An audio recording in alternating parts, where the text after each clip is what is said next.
دیکھیں نا، دنیا دار لوگوں کی بھی ایک سوچ ہے۔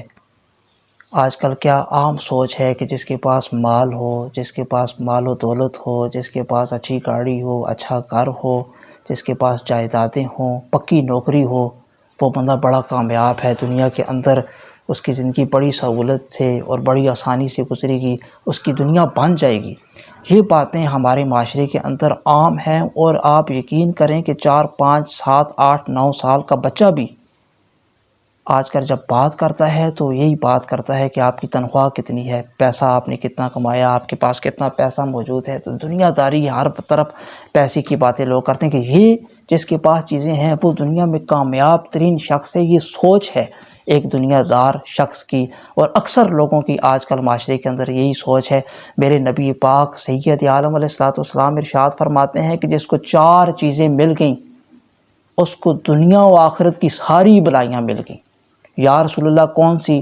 تو نبی رحمت سید عالم شفیع امت مالک کون و مکان سیاح لا مکان سید انس و جان صلی اللہ علیہ وآلہ وبارک وسلم فرمانے لگے، جسے ذکر کرنے والی زبان مل گئی، جسے یعنی وہ زبان سے نا لا حول ولا قوت الا باللہ، لا الہ الا انت سبحانک انی کنت من الظالمین، سبحان اللہ و بحمدہ، سبحان اللہ العظیم، یا حی یا قیوم برحمتک استغیث پڑھے، ذکر کرنے والی جسے زبان مل گئی پہلے نمبر پر۔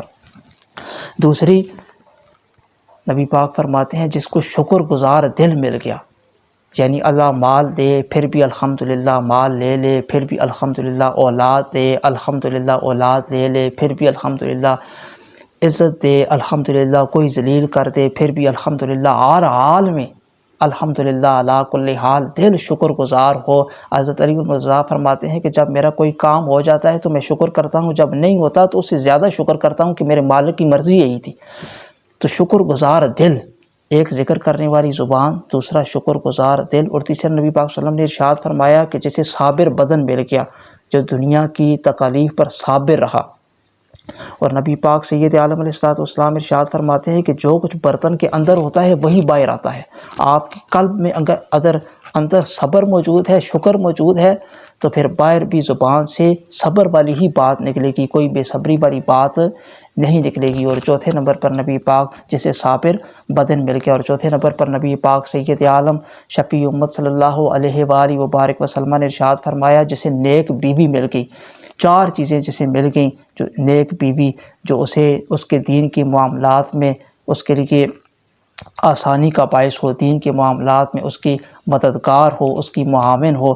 4 چیزیں پھر ایک دفعہ عرض کرتا ہوں، ذکر کرنے والی زبان، شکر گزار دل، صابر بدن جو دنیا کی مشکلات پر صابر ہو، اور نیک بیوی۔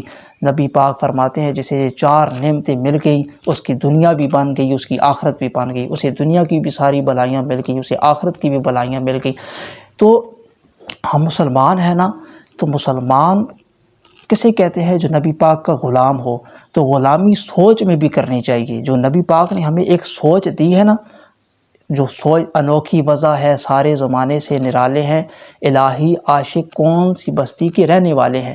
تو سوچ میں بھی، وضع میں بھی ایک نا انفرادیت ہونی چاہیے، وضع میں بھی اور سوچ میں بھی نبی پاک کی غلامی ہونی چاہیے۔ اس بات کو معیار نہیں بنانا چاہیے کہ جس کے پاس پکی نوکری ہو، جس کے پاس پیسہ زیادہ ہو وہی کامیاب ہے۔ معیار اس چیز کو بنانا چاہیے جو نبی پاک نے فرمایا ہے کہ ذکر کرنے والی زبان، شکر گزار دل، صابر بدن اور نیک بیوی ہو، اس کی دنیا و آخرت بن گئی۔ سوچ میں بھی حضور علیہ السلام کی غلامی کرنی چاہیے۔ جو نبی پاک نے سوچ دی ہے وہی سوچ بندہ مومن کی ہونی چاہیے۔ اللہ تبارک و تعالی عمل کرنے کی توفیق رفیق بخشے۔ وما علینا الا البلاغ المبین۔